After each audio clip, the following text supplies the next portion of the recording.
Buenas noches, gracias a todos por estar aquí. Yo soy David García y soy director de Vergara, que es del grupo editorial Penguin Random House. Gracias a la Feria Internacional del Libro por tenernos aquí hoy. Nos alegra mucho tener por primera vez en la feria a CECELIA AHERN. Ella nació en Irlanda en los años 80 y cuando solo tenía 21 años publicó su primera novela, Posdata, te amo, con la que todos estamos profundamente familiarizados. Como bien saben, y espero que también hayan leído el libro y no solo visto la película, fue llevada a la pantalla grande y después de eso, CECELIA ha escrito alrededor de 15 novelas, entre ellas la que nos ocupa hoy para presentar, que es Ave Lira. CECELIA es realmente dulce y extraordinaria y hoy estuvimos platicando un poco acerca de sus intenciones de volver a México y la veo emocionada por aprender un poco de español también. La acompaña Galaxia, que como ustedes saben es difícil definirla porque creo que hace un poco de todo. Es blogger, pero es booktuber, pero es marketing professional. Y la verdad es que está muy emocionada de acompañar a CECELIA hoy. Es una fan de Hueso Colorado, de maleta llena de todas las ediciones. Yo sospecho que es librera y a lo mejor luego quiere venderlos. Les doy la bienvenida y les pido un fuerte aplauso para ambos. Disfruten.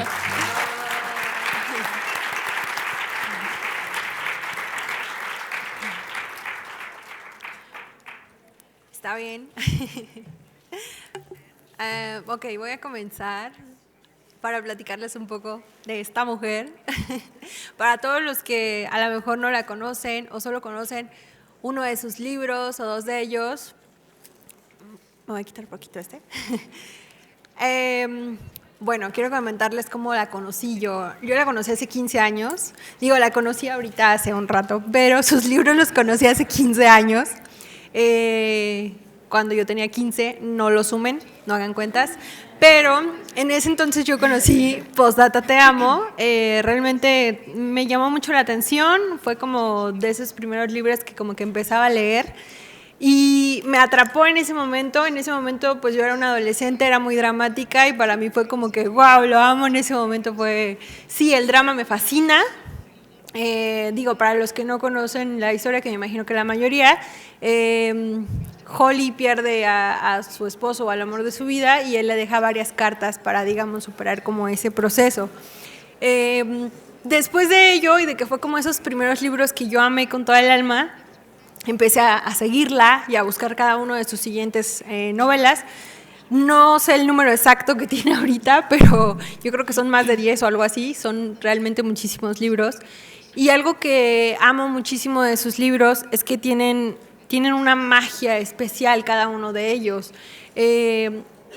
No es una historia real, no es una historia como en el mundo real y ya, sino es como una historia que te hace soñar, que te hace creer en que la magia verdaderamente existe y está entre nosotros. Es una especie de realismo mágico, por llamarlo de alguna forma. Y bueno, entre tantas cosas yo no me explico cómo le hace CECELIA para lograr que cada uno de sus libros toque un tema diferente en cuestiones de magia, porque realmente pareciera que lo escribe tal cual con un propósito único y que quiere que sientas algo en específico y que te lleves algo. No son libros que solamente vas a leer, son libros que te dejan algo, son libros que se sienten, que verdaderamente te llevan por un torrente de diferentes emociones y al final te dejan con algo. No, me gustaría, ya que tenemos aquí a CECELIA, pues preguntarle cómo es que decide esas emociones o cómo es que comienza con esa parte.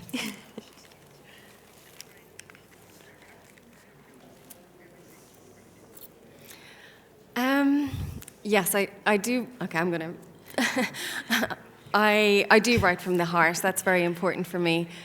People say you should write what you know, and I think that I write about emotions because I'm a very feeling person. So when I go to work, I will literally be sitting at my desk crying my eyes out and laughing. And if I don't feel it, then I can't write it, and I know it's not the right story. And I think that's the magic of books. I think whatever the author puts into a story, the magical thing about books is the reader will feel it themselves. So when I cry, I want you to cry.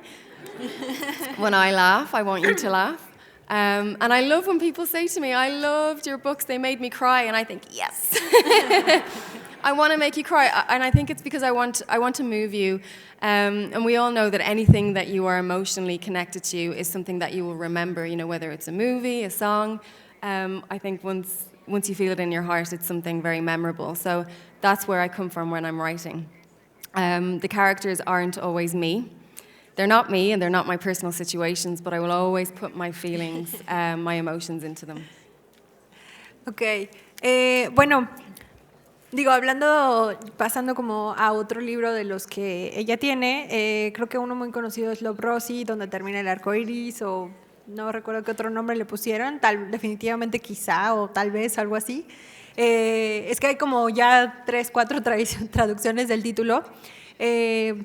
Y esta es una historia en la que 2 amigos están como súper a distancia, y también aquí Cecelia nos hizo sufrir muchísimo con ella. Fue una historia, honestamente, con la que yo me identifiqué muchísimo, porque llegó a mí en un momento de la vida que pues yo estaba viviendo varias cosas que estaba viviendo la protagonista. Entonces era como que lloraba con ella, me reía con ella, me identificaba, o sea, cada que leía decía, oh sí, así pasa, es igualito. O sea, de verdad, todo lo sentía como tal cual. Y me gustaría platicarles saltarme un poquito la historia, solo se las voy contando para que vayan conociendo cada una de ellas. Pasarme a Si pudieras verme ahora, porque quisiera saber, es una historia donde la magia, la pequeña magia que tiene es que nos habla de los amigos imaginarios. Y a mí lo que me fascina es que toma esos temas donde los adultos a veces, por estar trabajando tanto, nos olvidamos como de lo que era verdaderamente importante, o de volver a ser niños, de ese tipo de cosas. Me gustaría que ella nos platicara cómo fue que surge pues esta idea de traer a los amigos imaginarios como que a tu libro. No, that's an unusual idea, but I wanted to... yeah, you talk about magic, and I suppose I like to tell stories from a very unique perspective. And with If You Could See Me Now, I wanted to tell the story of an invisible friend. I know so many children have invisible friends when they're growing up, and they truly believe that there is somebody there. And I spoke to a lot of adults about when they had invisible friends, and they could tell me what their friend looked like. They all had a name, an actual name. And it got me thinking about the fact, well, what if somebody is there and we just don't see it? And so who is this community of invisible people whose job it is to help children at a certain time in their life, and they're just not seen by everybody? So I wanted to tell the story from the perspective of an invisible friend, but also who befriends an adult for the first time. And he is so used to being unseen, and yet she feels invisible too. So I wanted them to have this connection where she was going through life feeling like she wasn't being seen, and yet these 2 invisible people come together and they see each other and truly understand each other. So it was a really fun book to write, but again I wanted to kind of flip it and write something very unusual. But after I wrote the book, I received a lot of letters from people like social workers who said that not just children, but adults would often have a guide in their life during a very difficult time in their life. And it was somebody that not everybody could see. So I do believe in possibilities. I believe that we don't always know everything that's going on, and everybody has a very unique experience. And I love to just play with that in my stories and introducing new concepts and ideas and broadening the mind and asking that question, what if? What if this was real? And so If You Could See Me Now is very unusual in that way, but it was the first of my novels that kind of had a magic realism feel to it.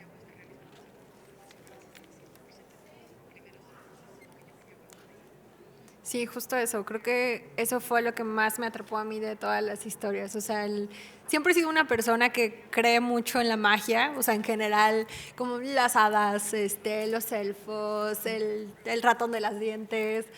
Siempre he sido como muy apegada a ese tipo de cosas, entonces cuando de repente descubro estos libros fue como de wow, me encantan, así como sí, piensa igual que yo.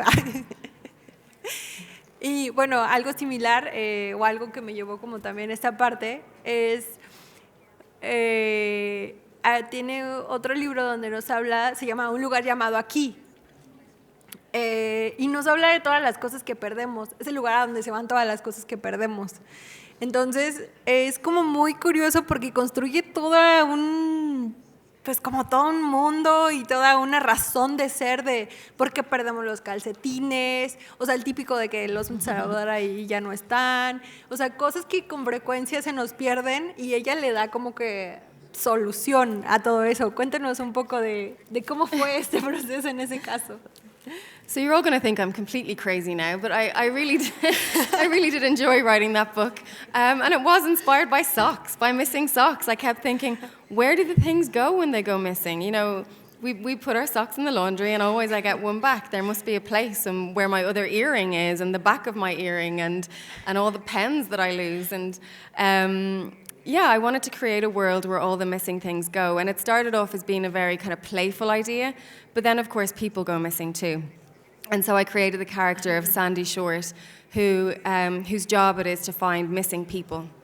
And at a very young age, at 10 years of age, a girl who was kind of her friend, a school friend, goes missing. But she spends her entire life very curious and intrigued as to where this person has gone, and as an adult sets up a missing persons agency. But I think the story is about how she literally wanders off the wrong path in life and doesn't recognize who she is or where she is. And so it is a big metaphor for how we can all get lost at certain stages of our lives. But all of these people who get lost find themselves in the same world. They're all lost together as a community and trying to find their way back home. So yes, there's on the surface of it, it's fun and playful, but I like to go a lot deeper and talk about missing people, where do missing people go, and also when we lose a sense of ourselves, we also miss ourselves. Justo, digo, es lo que les comento, realmente cada uno de los libros nos aporta algo diferente o nos hace pensar en un momento como diferente de lo que solemos hacer con frecuencia. Ay.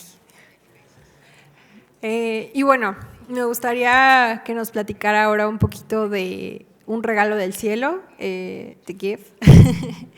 Es un libro que surgió algo así como en Navidad, pero digo, creo que sería bueno que nos platicara un poquito más de él. Yeah, so The Gift is, I remember the moment I came up with this idea. P.S. I Love You movie had just come out, so I was in New York for a premiere. I was also working on the TV show Samantha Who, and I had just finished writing my novel Thanks for the Memories, and I was feeling very overwhelmed, very busy, very fortunate obviously, but really, really busy. And I was in a hotel in New York to do an interview, and the interviewer asked me if I could go to an event on a certain night, and I said, well, if I could clone myself and figure out how to be in two places at once, then I will. And that was the light bulb moment when I thought, what if I created a character who had the ability to be in two places at once? What would he do and where would he go? So I went straight back to my hotel room, and on the notepad I wrote down the idea for The Gift. So it is about a character called Lucifer, who has a very, very busy life. He's always trying to climb the ladder of success and doesn't have his priorities in order. He wants to work, but he's not spending enough time with his family. But he meets a character, a homeless man called Gabriel. So you can see I'm doing a Lucifer Gabriel thing. And he's given 3 opportunities to be in 2 places at once. And it's kind of a fable-like story. And this character slowly but surely learns where he should be spending his time and who he should value more. And it's actually a novel about time. You know, the gift is time. We're all running out of time. You know, we're spending it and we'll never get it back. And the best gift that you can give to somebody else is the gift of your own time. And so that's what the gift is about. Ese libro en particular creo que es uno de los que te sorprende muchísimo al final. Y a veces como que lo vas leyendo y vas como que lentamente como avanzando. Y al final te sorprende tanto que quedas como maravillado con él. Es como de, ¡ah! Todo tenía una razón de ser.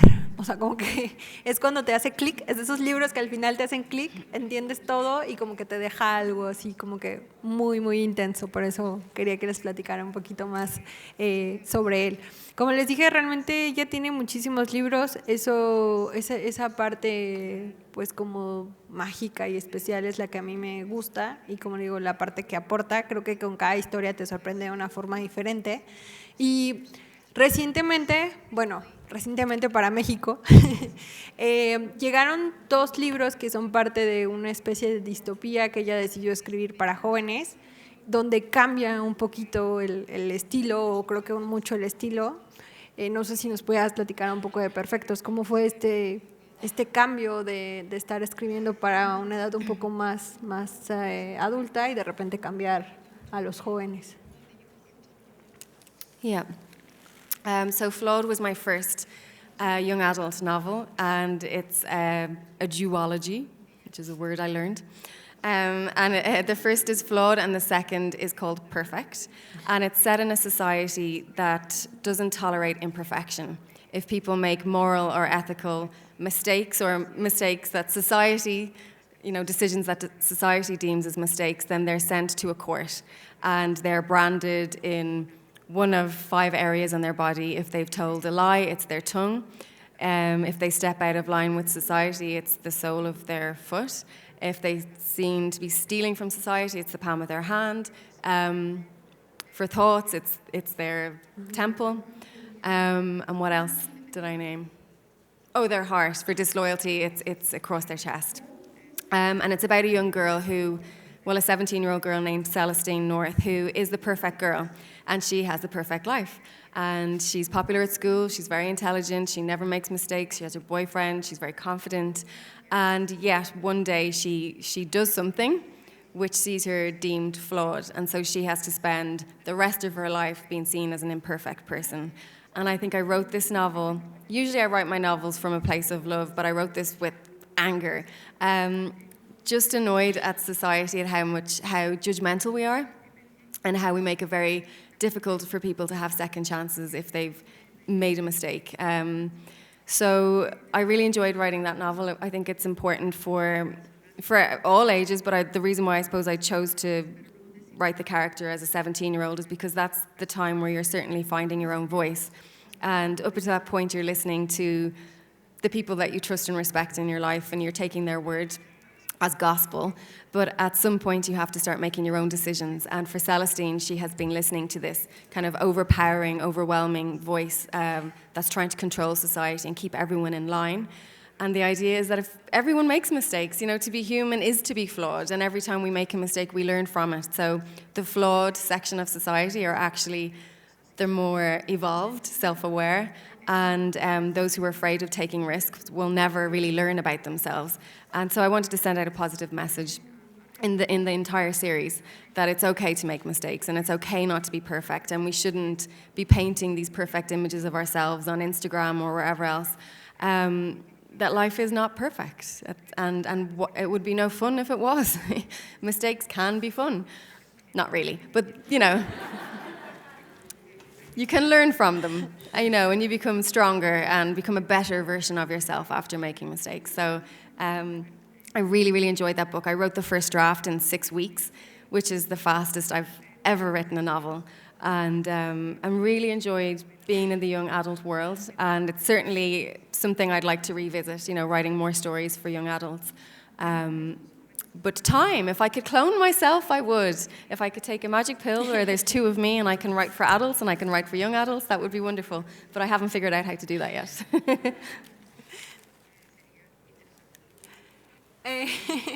En la mañana me comentabas que Memorias de Cristal es uno de los libros de los libros que más te gusta.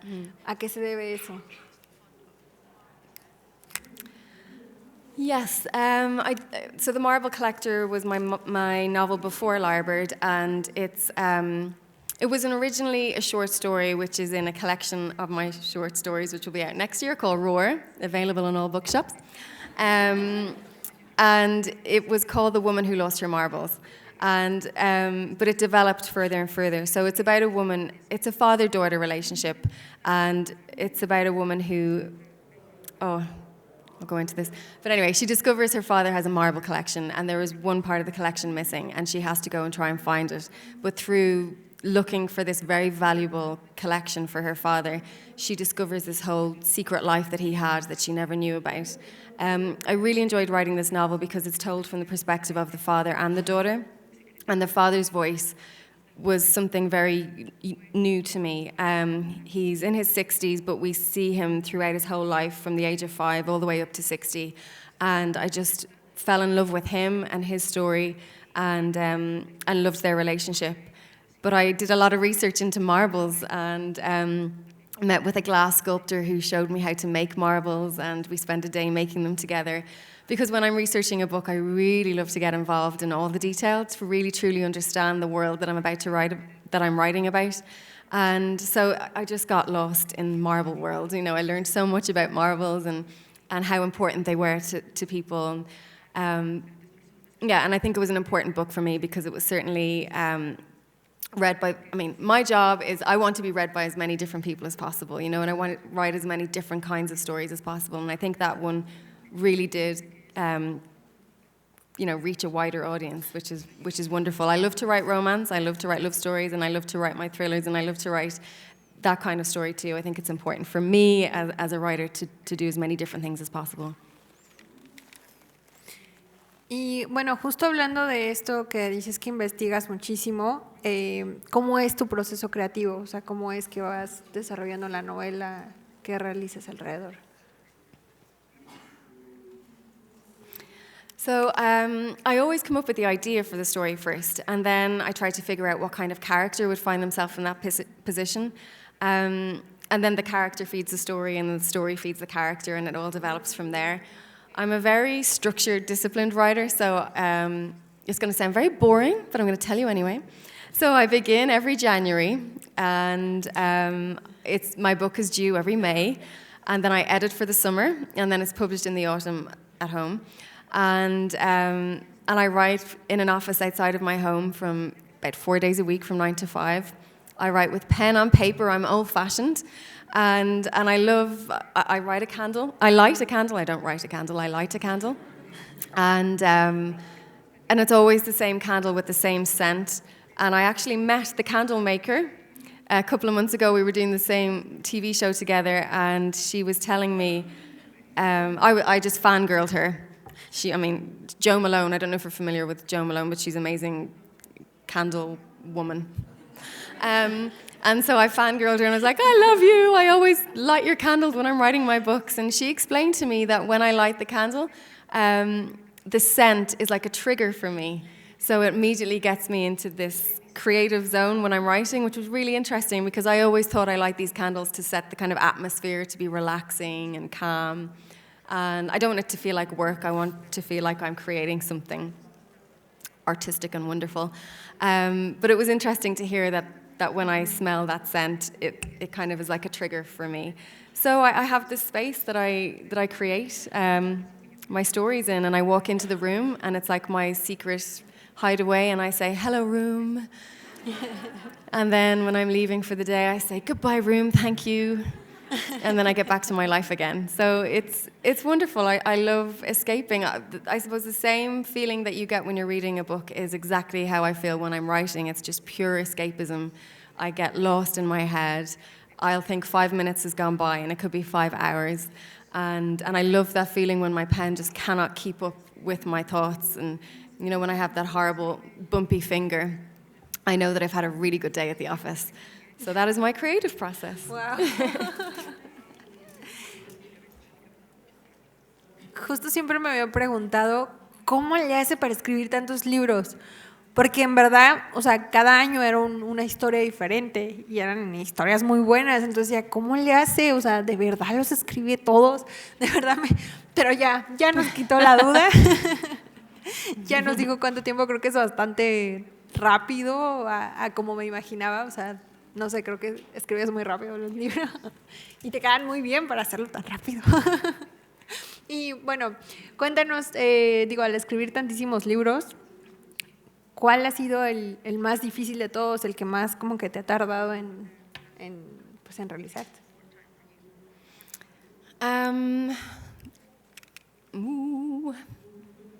Well, the one I mentioned, The Marble Collector, I think I had more. I was writing the book, and I was writing the father's story, and then I was writing the daughter's story, because each chapter, what's the word for? Thank you. Alternates. Sorry, I don't speak very good English. I'm Irish. So each chapter alternates from a father and daughter, and I kept going home to my husband and saying, I love this book. My publishers are going to hate it. I know which bit they're going to make me change. But I think sometimes you have to write the wrong thing in order to get the right thing, and that's what I'm learning, 15 books on, that in order to get the right thing out, sometimes I need to get it out there first. And so the feedback was exactly what I thought it would be. It says, we love the father's story, but we're not so sure about the daughter's story. So I had to go back and rewrite half the novel, which is the first time I've ever had to do that. So, but I'm glad I did it. It's a better book because of it, and also one of my favorite books. So it shows that, it made it better, a book, and it made it more powerful for me. Yeah. So it's worth scrapping your good work. Ok, bueno, y hablemos ahora sí de lo que nos tiene aquí, lo más importante que viene a presentar Cecelia, su nuevo book su nuevo libro aquí en México. Platícanos de Lira. Yo lo que les puedo decir en lo personal, es un libro muy peculiar, con un personaje demasiado peculiar, pero bueno, creo que ella es la indicada para contarnos cómo es que surge el Lira y ay. So, this is a long one. Well, first I have to tell you what a lyrebird is. So, I discovered lyrebird through a David Attenborough documentary. I love David Attenborough, and he was doing this documentary on birds. And so the lyrebird is a ground-dwelling bird from Australia. And it has this amazing ability to be able to mimic every single sound around it. So if you go to YouTube, you can see this 2-minute piece on how this lyrebird, who mimics not just other birds, but also chainsaws of the forest, alarms, mobile phones, the shutter speed of a camera. It's really remarkable what it can do. And I was showing this 2-minute piece to my little girl, who was 6 years old at the time, and she was watching it. And well, her name is Robin, and we've always told her, and because she thinks she can talk to birds because her name is Robin. So I was showing her this piece, and she started trying to make the sounds that the lyrebird was making. And sometimes it helps to be a taxi mom waiting for a gymnastics class to begin, because that was my moment of inspiration, where I was listening to her trying to make these sounds, and I just thought, what if I created a character who had the abilities of a lyrebird? Why would she have them, and how would the world treat her? And so that's what lyrebird is about. The challenge for me, which was very exciting, was to create a character which was a human manifestation of a bird. So I had to research all the qualities of this lyrebird, and as a result I realised that they live in these absolute beautiful, very grand places with beautiful surroundings, usually forest areas. They're foragers, they're performers, they're shy, they're elusive, they sing to attract a soulmate, and in captivity, they don't thrive in captivity. And just all of these kind of traits became the traits of my character, Laura. So to tell you what the book is about, it's about this character called Laura, who is discovered by a documentary crew living in a very remote part of Ireland in the mountains. And she's been living a very isolated life for a long period of time. And she has this ability to kind of not so much communicate with nature, but she's able to repeat every sound that she hears. It's her way of processing and understanding new sounds. So she's discovered by this documentary crew, and they decide that they want her to be the subject of their next show. And they take her from this peaceful, quiet environment where she's so happy and settled, and they thrust her into the limelight, and her life utterly changes. It's a book about sound, really. It's about how she hears all the things that that us in our busy life have stopped hearing.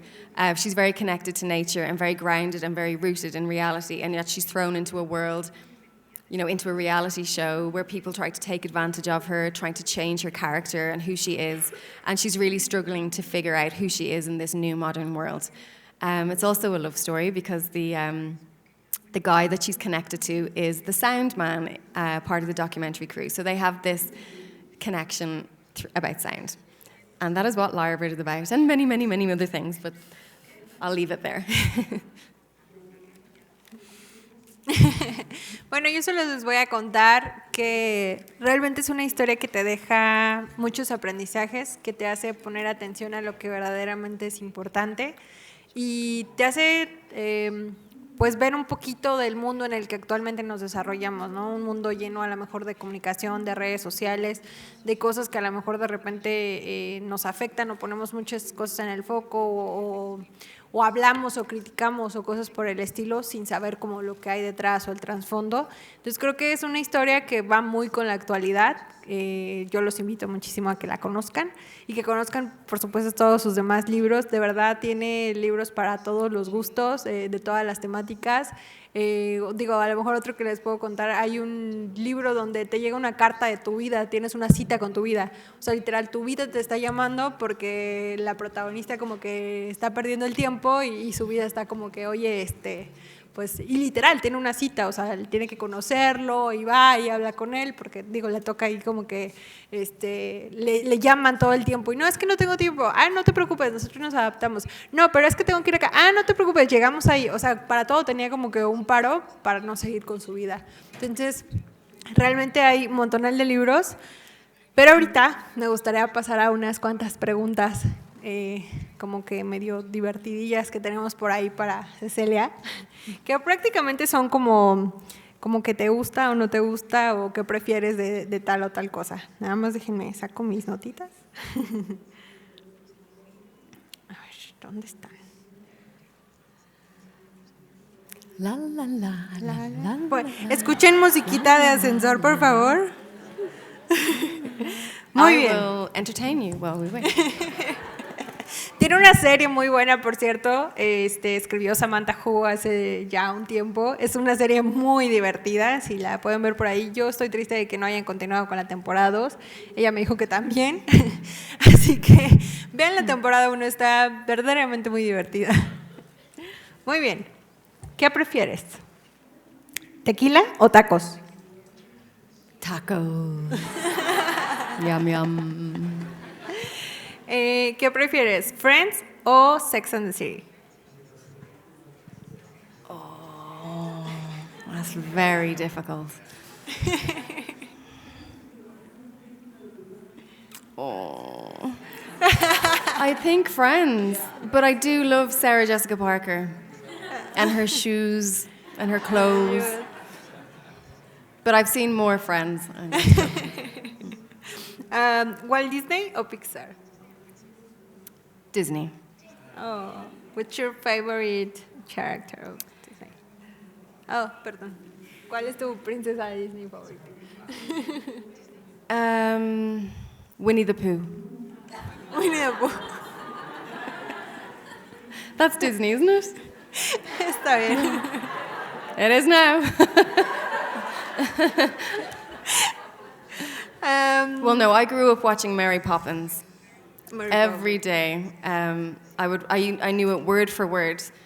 So when I was 5 years old, I used to walk around. My sister used to call me suffragette because I was walking around going, well done, sister suffragette. and I didn't know what it meant, but I think it was subliminally making me a feminist just by singing that song over and over again. So Mary Poppins has been one of my favorites.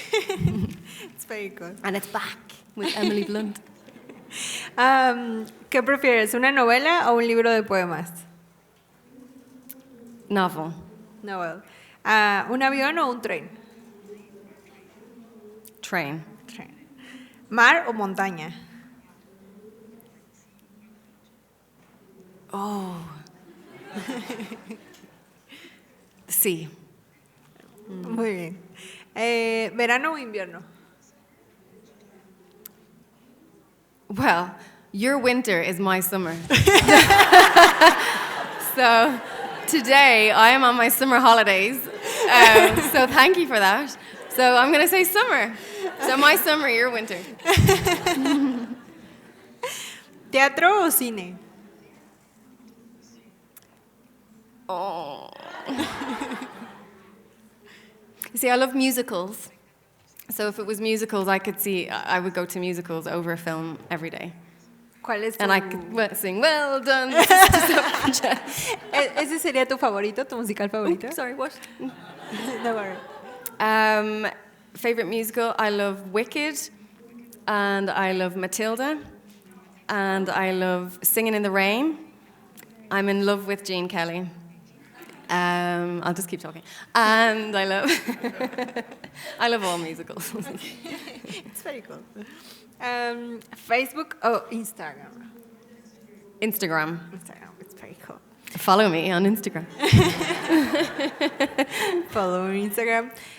Ok, creo que son las preguntas que teníamos aquí y vamos a pasar algunas preguntas para el público. ¿Quién quiere ser primero?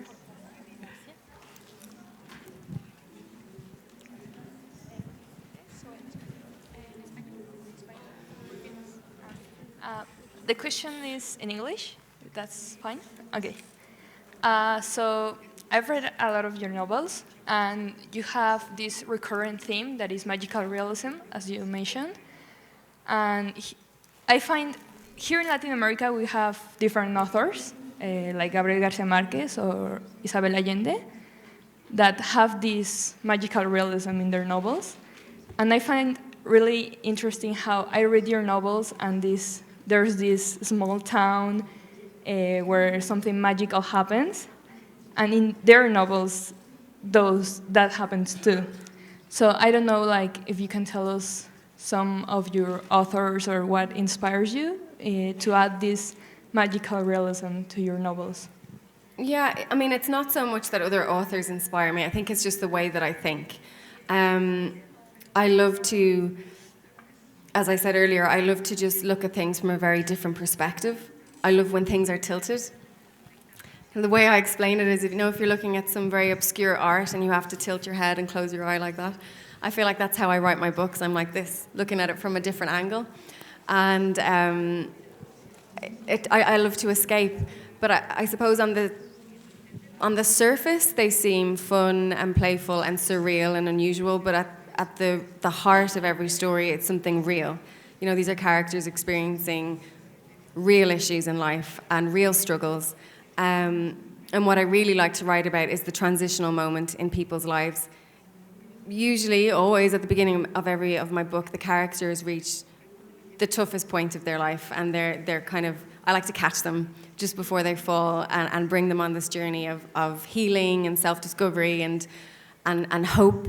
And I like to do that so there's darkness, but then I also like to bring in light. And there's sadness, and I like to inject humor. And they're real, but I also like to inject something surreal and unusual.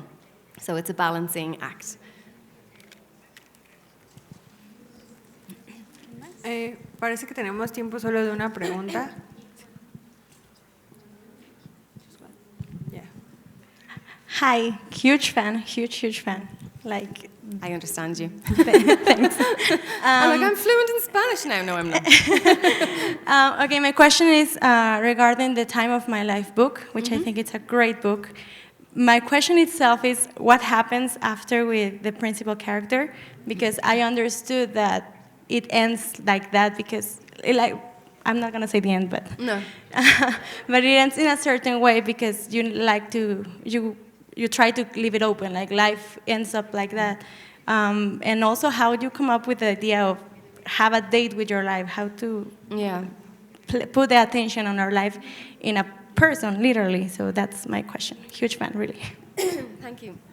I remember the moment I came up with that idea. I hadn't heard from a friend of mine in a while, and I just thought to myself, that's okay, her life needs her right now. And as I said that to myself, I was thinking of life as being something that needs you. And if you could have a sit-down conversation with your life, what would it tell you? And I think many of us wouldn't want to have that conversation. And so that's when the idea came to me that life is a person. For Lucy, life is a man. He irritates her. He won't leave her alone. He wants attention. And when she meets him first, he's unhealthy. He feels ignored. He's vulnerable. He's needy. Her life is needy.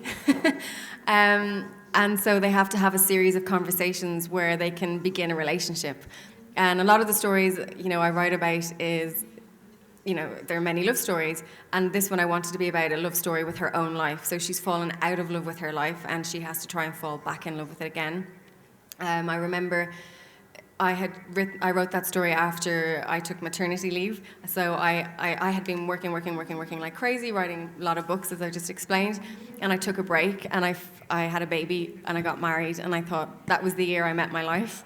And it just is no coincidence that that's the book that I wrote, as soon as I got back to the desk, to my room. So we all have a moment, I think, where we need to sit down and have a conversation with ourselves or with our life. And that's what inspired it. Thank you.